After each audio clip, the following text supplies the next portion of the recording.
माँ, मैं आपके लिए चाय लेकर आई हूँ, अब आप उठ जाइए। बेटी के इतना बोलते ही यशोदा झट से उठ जाती है। अरे बेटा, मुझे क्यों बिगाड़ रही है? कल तेरी शादी हो जाएगी तो मैं कैसे रहूंगी तेरे बिना? माँ, मुझे कहीं नहीं जाना, मैं यहीं रहूंगी, हमेशा आपके साथ।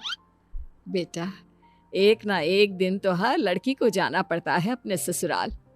ओफो माँ, आप बिना सुबह सुबह कौन सी बातें लेकर बैठ गई। ये चाय लीजिए और फ्रेश होकर बाहर आ जाइए, नाश्ता तैयार है। इतना बोलकर कंचन वहां से चली जाती है। कंचन की बढ़ती उम्र देख यशोदा को उसकी शादी के ख्याल आने लगते हैं, जिसके बाद वो कंचन के लिए लड़का ढूंढना शुरू करती है। कुछ दिन बाद, कंचन कहाँ है तू? देख, मैं तेरे लिए चॉकलेट लाया हूँ। चॉकलेट देखकर कंचन खिलखिलाकर हंसने लगती है। इस पर कंचन के पिता उससे कहते हैं, कंचन बेटा, अब तेरी शादी होने वाली है, यह सब चॉकलेट खाने के शौक छोड़ दे बेटा। कंचन कुछ कहती उसके पहले उसका भाई राहुल बोल पड़ता है, पापा, इतनी भी क्या जल्दी है, अभी तो कंचन छोटी है। अरे इतनी भी छोटी नहीं है तेरी बहन। कंचन मुंह बनाते हुए वहां से चली जाती है और अपने रोजमर्रा के कामों में जुट जाती है। अगले दिन, कंचन बेटा, आज तू घर का कोई काम नहीं करेगी, जाकर तैयार हो जा, थोड़ी ही देर में तुझे लड़के वाले देखने आ रहे हैं। माँ प्लीज, मुझे कहीं नहीं जाना आप लोगों को छोड़कर। जाना तो पड़ेगा ना बेटा, दुनिया की यही रीत है, हर लड़की को एक ना एक दिन पराए घर जाना ही पड़ता है। चल अब जा, तैयार हो जा जल्दी से। माँ की बात मानकर कंचन तैयार होने चली जाती है, जिसके कुछ घंटे बाद लड़के वाले भी कंचन को देखने उसके घर पहुंच जाते हैं। दोनों ही परिवारों को रिश्ता मंजूर हो जाता है और एक सप्ताह बाद कंचन की श्लोक के साथ शादी हो जाती है। कंचन के जाने के बाद सभी को घर बहुत खाली खाली सा लगने लग जाता है।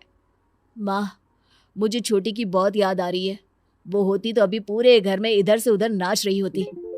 हाँ बेटा, तू सही कह रहा है, उसके बिना ये घर खाने को दौड़ रहा है, लेकिन हम कर भी क्या सकते हैं, एक ना एक दिन तो ये होना ही था। ऐसे ही 1 महीना बीत जाता है। अब यशोदा को घर का सारा काम अकेले ही करना पड़ता, जिसके कारण वो अक्सर बीमार रहने लगी। यशोदा, तुमसे कितनी बार कहा है, ज्यादा काम मत किया करो। लो, हो गई ना फिर से तुम्हारी तबीयत खराब। अब मैं घर का काम नहीं करूंगी तो और कौन करेगा? कंचन भी नहीं है, मेरी बेटी ने आज तक कभी मुझे कोई काम नहीं करने दिया, जिसके कारण अब मेरा शरीर काम का ज्यादा भार सहन ही नहीं कर पाता। क्यों ना हम राहुल की शादी करवा दें, बहू आएगी तो तुम्हारी भी थोड़ी बहुत मदद हो जाएगी। हाँ, ये अच्छा आइडिया है। घर वाले शादी की बात शुरू करते हैं और देखते ही देखते कुछ महीनों में राहुल की शादी अंजलि नाम की लड़की से हो जाती है और घर में आते ही अपने व्यवहार और स्वभाव से अंजलि सभी का दिल जीत लेती है। शादी के कुछ दिनों बाद, बहू जरा चाय तो पिला दो, सुबह से चाय नहीं पी है। अंजलि अपने ससुर के लिए चाय बनाकर लाती है। लीजिए पापा जी, आज डिनर में क्या बनाना है? अरे बेटा, जो तेरी इच्छा है वो बना ले।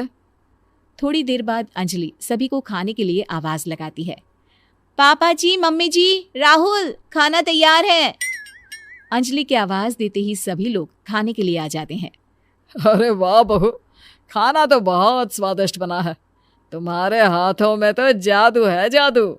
सच में बहू, खाना तो बहुत ही लाजवाब बना है। Thank you.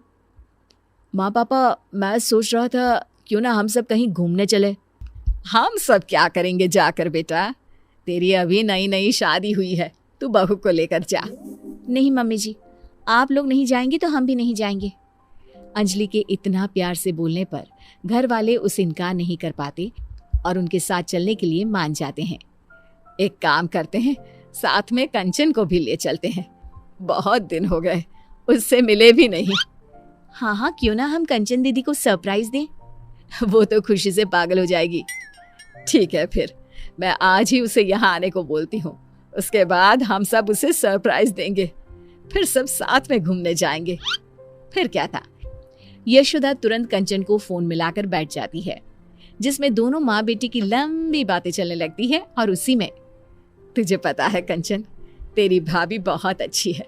जरूर पिछले जन्म में मैंने कोई अच्छे कर्म किए होंगे जो मुझे अंजलि जैसी बहू मिली है।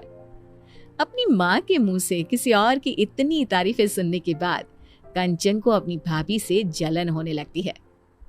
माँ, आपको नहीं लगता आप कुछ ज्यादा ही बहू की तारीफ कर रही हैं? कहीं भाभी आपके हाथ से फिसल ना जाए। अरे नहीं नहीं बेटा, वो ऐसी नहीं है। तू एक काम कर, कुछ दिनों के लिए यहीं आ जा। इसी बहाने अपनी भाभी को अच्छे से पहचान लेना। भाभी से तो अब मुझे मिलना ही पड़ेगा। उन्होंने उस घर में मेरी जगह जो ले ली है। अगले दिन कंचन अपना सामान लेकर मायके पहुंच जाती है, जहां अंजलि उसके लिए चाय नाश्ता लेकर आती है। दीदी, तुम्हारे ससुराल में सब कैसे हैं? मेरे ससुराल में सब ठीक है।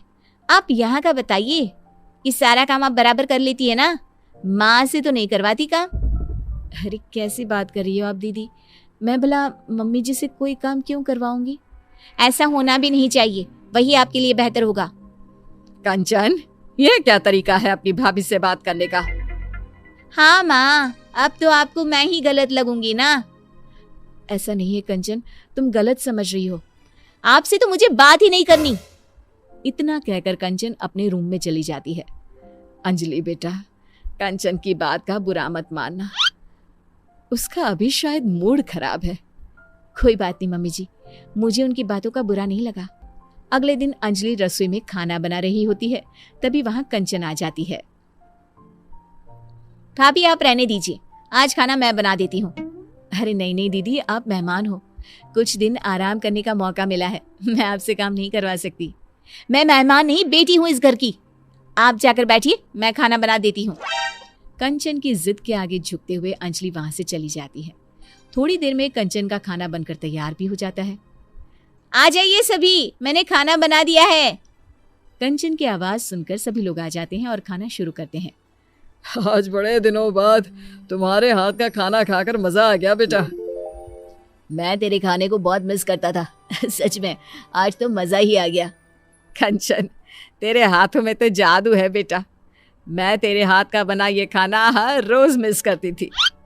सभी के मुंह से अपने लिए तारीफ सुनकर कंचन की आंखों से आंसू बहने लगते हैं। वो अपने आंसू पोंछते हुए कहती है, क्या सच में आप लोगों ने मेरे हाथ के खाने को मिस किया?